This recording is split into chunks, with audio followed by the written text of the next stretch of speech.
Olá, eu sou o Caio e esse vídeo nós vamos falar um pouquinho sobre uma estrutura de dado bem importante que é o array.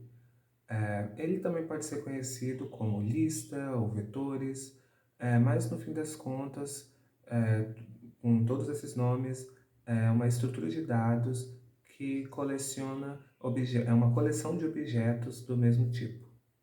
Se você quer saber um pouquinho mais, continue assistindo. Então, nessa aula nós vamos falar sobre arrays ou vetores, né? Como já comentei, né, eles são uma coleção de objetos com o mesmo tipo. Aqui nós temos dois exemplos, né? Um array, quando você vê se abre e fecha colchetes, é, é desse jeito, né, que no geral é a sintaxe, né, que é usado quando se trata de um array. E aqui primeiro nós temos um, um array de strings, né, e aqui com esses nomes, e aqui nós temos um array com números, né. Uma coisa também, né, que é interessante prestar atenção é que nós temos três elementos, né, e, por exemplo, se eu quisesse colocar um número aqui nesse array, né, isso não seria válido, ou colocar uma string ou qualquer outro tipo que não fosse inteiro nesse array, também seria inválido. Vai ter outras formas, né, outras estruturas de dados se você precisar de guardar objetos com tipos diferentes. Então, uma das coisas, né, quando a gente está falando de uma estrutura de dado, né, a gente pode pensar naquele conceito que nós conversamos em uma das aulas anteriores, que era sobre o tipo, né? É, e você tem que pensar, ok, se eu quero declarar, né, eu quero criar então uma variável do tipo array, né? O que eu preciso fazer? Isso vai ser bem dependente da linguagem. Algumas linguagens você vai ter que já ter o valor previamente do tamanho, né? Por exemplo, você vai declarar um array com o tamanho 10 e você vai ter que usar só, no máximo, aqueles 10 espaços, né? Se você estiver indo numa linguagem mais parecida com o C, por exemplo, né, que é mais baixo nível, provavelmente você também vai ter como declarar ou criar a sua variável do tipo array, né, o seu array. Você vai ter mais controle de quantos bytes ou aquilo ali está tomando, né, na sua memória. E outras, como um JavaScript, é, e até um Java, enfim, um Python, outras linguagens que são mais alto nível, você vai ter esse processo meio que dinâmico, né? Em Java, especificamente, você tem como fazer os dois, mas isso meio que foge aqui do escopo dessa aula. Então, como que a gente declara, né, ou como que a gente cria em C e em JavaScript? Em C, você vai ter que colocar o tipo, né, sempre, né, aqui no início você está criando um vetor do tipo inteiro, o nome dele é vetor de números, e você está dizendo aqui o tamanho dele, que é 10. E aqui tem uma observação, é que inicializa com lixo. O que isso quer dizer? Quando você está criando ali, o seu compilador, o compilador é o que realmente vai transformar o seu código em 1 e 0, que é o que o seu computador entende.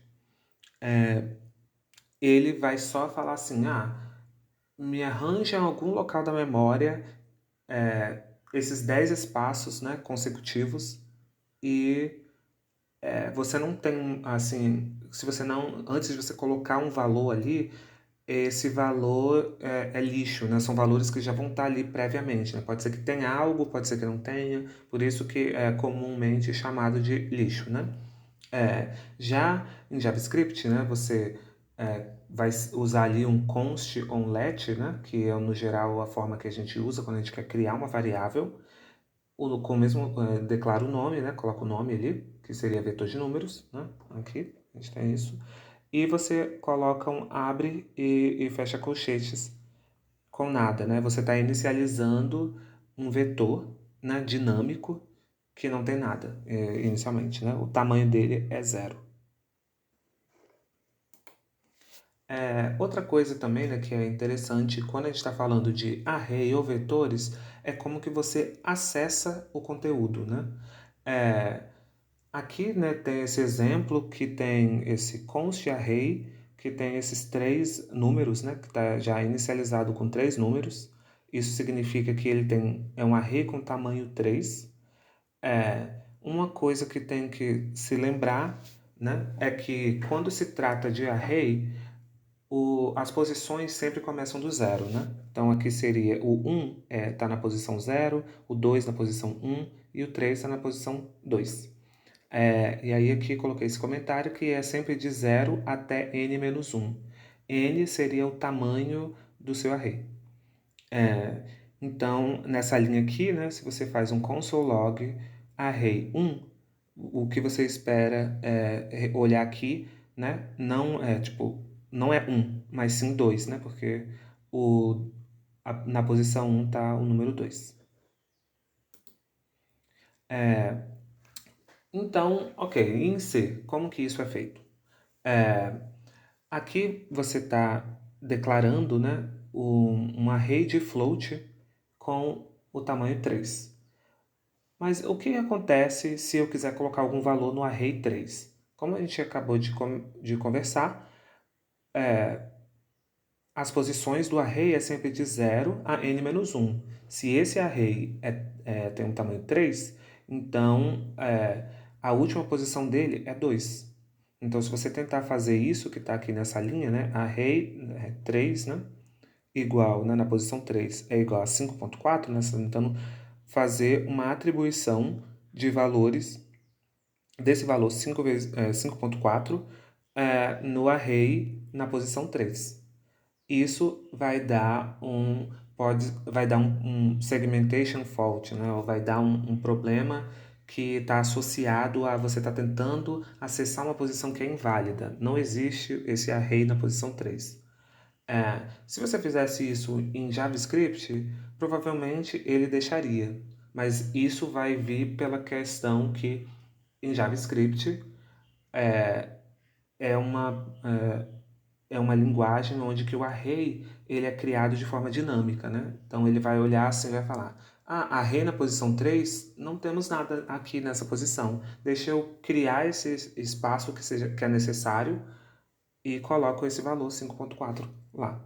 Mas em C e em algumas linguagens, né, que tem esse comportamento mais parecido com o C, você tem que... Isso daria um erro, né?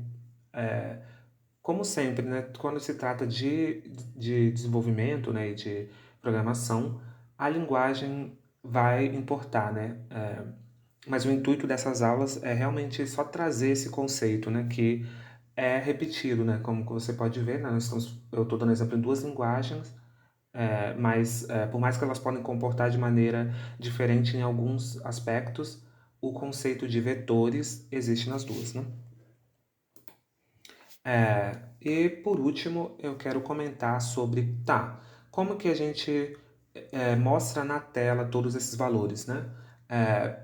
Obviamente, eu posso realmente fazer um console log e mostrar, array na posição 0, vai me mostrar o que tiver lá, né? O array na posição 1, 2, enfim. Mas se você tiver um array que tem 1000 nomes, né?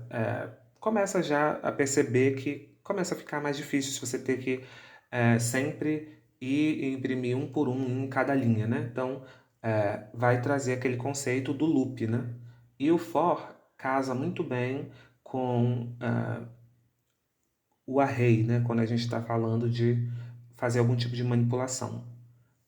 E no caso de mostrar na tela, a gente cria um for e inicializa um contador, né? Que começa do zero até o array na posição n-1, né? Em JavaScript, se você faz array.length, ele vai pegar o valor do seu array, né? E aqui está fazendo aquela verificação para saber, né, se o contador, né, se o i é menor do que o array.length, que no fim das contas significa que o seu array vai rodar de 0 até o array.length menos 1, né, que seria o equivalente do n menos 1. E o i++, né, para realmente aumentar, né, mais um, você vai somar mais um, isso é um acumulador, e você está imprimindo isso na tela. E tudo vai ser impresso, cada um em uma linha, né? Igual ali mostraria Beatriz, João e Lucas por último. Obviamente, essa questão de sintaxe e como que você vai manipular isso também é dependente da linguagem, né? Mas essa questão de você combinar um loop com o array também é algo que a gente vê em diversas linguagens. Muito obrigado por assistir. Tem bastante coisas, né, sobre array que a gente pode comentar, mas como uma introdução, eu acredito que esses são os conceitos que a gente vai ver repetido e te vejo no próximo. Até mais!